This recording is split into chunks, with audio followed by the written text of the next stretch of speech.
You know that game with the cute little guy in the green outfit, walking around with a sword, a shield, and tons of other items that he uses to fight enemies and solve puzzles on his quest to save the world? Wait, what? No, I don't mean Link. I'm talking about the furry protagonist from Tunic, of course. What's good, everyone, and welcome back to the Backlog project, where we play through a gigantic list of games to find out which of them is worth putting onto your backlog. Got a game you'd like to see on the show? Check down in the description of the video to take part in our weekly poll where you get to decide the next game I'll review. If you like Zelda or action games in general, I have got a treat for you today, and I can guarantee you that after we're done here, you'll want to play this game as it's just tailor-made for you and your Nintendo Switch. Hey Nick, I'm sorry for interrupting you guys here, but I just gotta tell you, this game is not on Switch. What do you mean it's not on Switch? It's perfect for the Switch. Yeah, sorry. It's only on Xbox and PC, coming to PlayStation in September. No Switch though. Alright, I just got one question for the developers. Why? I'm sorry. There it goes! I told you it would happen!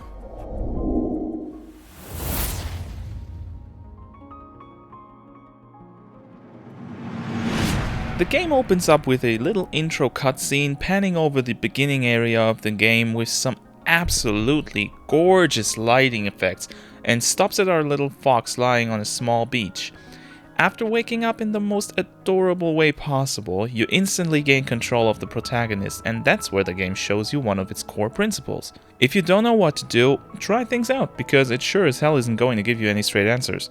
If you're anything like me, you'll take a moment to see what all your buttons do and off you go on your adventure.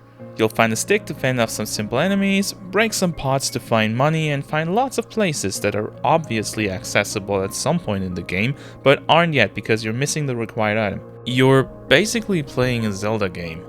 At some point, you find a weird statue that beckons you to approach it, which heals you up but also respawns any enemy you've previously killed, and you realize that, oh my god, this isn't Zelda, it's Dark Souls. And while I'm trying to make a joke here, it's actually not far from the truth. Tunic isn't exactly a copy of these two games, but takes heavy inspiration from them and molds them into a truly unique experience that I feel like shouldn't just be categorized as something that stands in the shadow of its aspirations.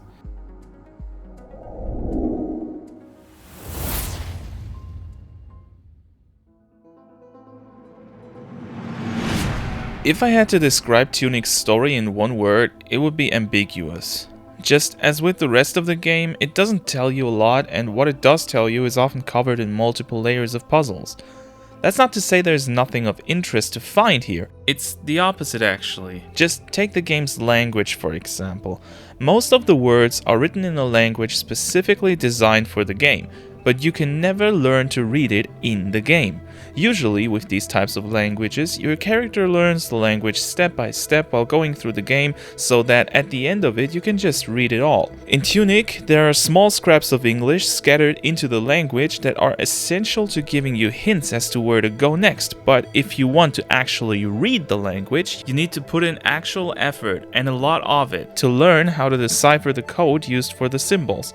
Thankfully, there is no need to do that other than to enhance the lore of the game, and if you really want to read into that, there's full translations for the game on the internet that the game's community has put a lot of work into, along with explanations on how the language actually works. The game has done an incredible job at giving you a reason to really dive into the deepest aspects of it without missing out on anything too important if you don't want to take that plunge. And it doesn't just relate to the story, but many parts of the gameplay as well, but more on that later. First, let's talk about how the game looks and sounds. The game's art style is rather simplistic, with things mostly consisting of sharp edges and very few things in the game being round. This, combined with the isometric view, gives the game a bit of a retro look while looking more stylized rather than outdated. There are, however, two things to the game's visuals that turn this title into a visual powerhouse. I played the game on my OLED TV, and sometimes I just sat there in awe, gawking at how beautiful the scenery looked. Thing number one, Lighting. If you don't have this video running somewhere in the background, you've probably already seen that most screens in Tunic are made much more vibrant by the incredible lighting. Just look at how the light shimmers through the trees in the forest, or how the sunrise accentuates the beginning of your journey. The second thing are special effects that are truly beautiful to behold. Be it the somber flickering of bonfires, the colorful glow of ringing bells, or magic used by you and your opponents, there's always something eye-catching happening on screen that will wow you.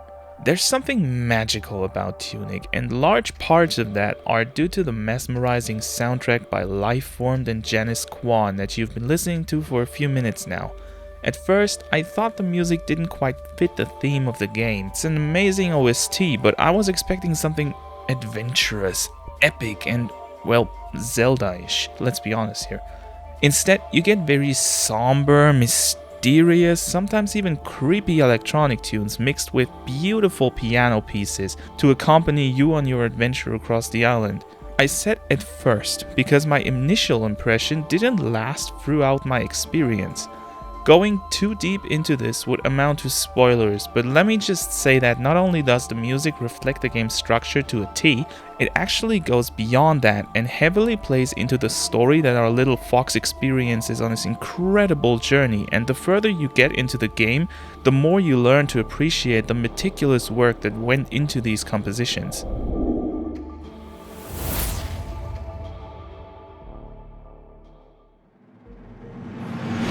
You best go and get a pen and some paper, or your phone, because Tunic has a very subtle approach to leading you on where you should go next, and you will want to write things down, because there's a lot to remember. It has you purposefully walk by inaccessible areas, so you always know where to go next after finishing your current tasks, if you pay attention and connect the dots. For example, there are a lot of cut-off paths in the game that obviously have some point of interest on the other side, but you can only get to them after you find the hookshot, I mean magic orb.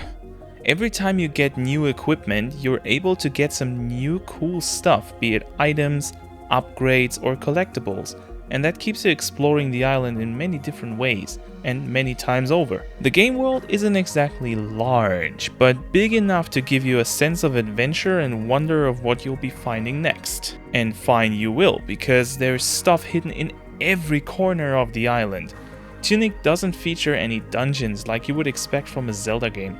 There are very few puzzles to solve while going through the main story, and most of the challenge comes from the actual enemies. Now this is where Dark Souls' influence shines through. Every enemy has unique attack and movement patterns, and while you may die to them when fighting your first battles, just like with the rest of the game, you are certain to be victorious if you pay attention and are creative in your approaches. To help you with that, there are a plethora of battle items like bombs, fruits, and even lures for distracting enemies in the game. And they even have a neat little system where when you use enough of these, a small number of them will recharge every time you rest at a shrine, so you never run out. Another thing that recharges at shrines, and vital in you staying alive, are your health potions. These work a lot like heart containers in Zelda. You either find a complete potion that gets added to your arsenal, or you find shards, of which you need 3 to get another potion for use. Tunic also features a stamina bar that depletes when you roll or block, but not when you attack. This leads to combat being a juggle of dodging and attacking, all while trying to not deplete your stamina bar, because if you do, not only are you severely slowed down and cannot roll anymore, you also take more damage, and believe me, you don't want that to happen, because later enemies can easily kill you in 1 or 2 hits if you're exhausted. If you do happen to die, which you will, the game just respawns you at the latest shrine you visited with enemies respawn, but any items collected or shortcuts opened still intact. You might be wondering, but that stamina bar is so small, how am I to fight these hard enemies you keep talking about when I can only roll twice before I run out? And that's where the game's upgrade system comes into play. Apart from normal items and collectibles, there are also upgrades to find for your 6 stats: HP, stamina, magic, attack, defense, and potion potency. These are usually pretty well hidden, but well worth exploring the world for, because they will make your journey a lot easier. I did 2 runs of the game, and while the first was challenging with me finding only about half of the upgrades, the second, which is also where the footage is from, was a lot easier due to having all of them as soon as I could get them. Speaking of runs, one playthrough of the game will take you between 7 to 15 hours, depending on your skills in combat and if you want to find every item. So how the hell did I spend over 50 hours on this game? Well, dear viewer, this is where we talk about our last bullet point on this chapter of the video. Check the timestamp. Had enough time? Great, let's talk about secrets. Tunic had the great idea of making an instruction booklet, only it's in the game, and while it does give you instructions, albeit vague, it also serves another purpose, leading you through the many puzzles and secrets on your way to unlocking the good ending of the game. If you just play through the game, you're almost guaranteed to get the bad ending. The game will then allow you to either start back right before the last boss to figure out what you missed, or start New Game Plus where you keep everything you collected except for the key items. Either one is fine, because you can always fulfill the criteria for getting the good ending.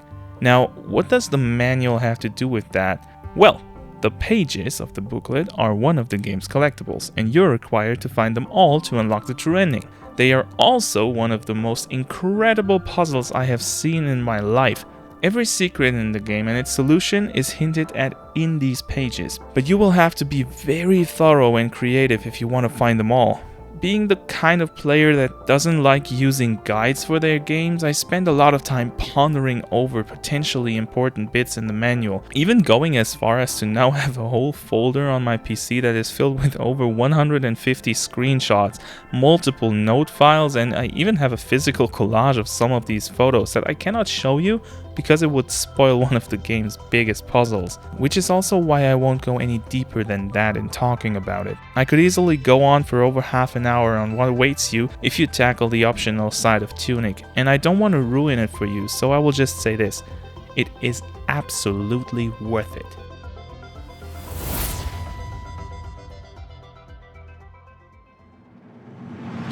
Tunic can be played in two different ways that will both give you very differing experiences. You can play the game like any traditional action-adventure game, and you'll enjoy it due to its tight gameplay, beautiful visuals and music, and very smart world design that always encourages you to explore a little bit further. If, however, you decide to tackle Tunic's optional post-game content, you will be confronted with some of the most incredibly well thought out puzzle design I have ever seen. You'll solve one, think, oh, that was a tough one to crack, but I finally got it, and it'll just hit you with another layer of complexity in the next puzzle. Even if you don't want to take hours and hours figuring out how to get to the bottom of Tunic's astonishingly deep lore, I highly implore you to at least complete the game with a guide. Tunic is a very special game, and I guarantee you it'll provide an experience like no other. What are your thoughts on Tunic? Have you already played it? Maybe put it on your backlog, or you didn't even know about it until now? Let me know in the comments down below. Also, go ahead and do some YouTube things, like, dislike, subscribe if you haven't already. I'm also live on YouTube every Monday and Friday, so feel free to come by and say hi. Thank you very much for watching, and remember to always keep that backlog rolling.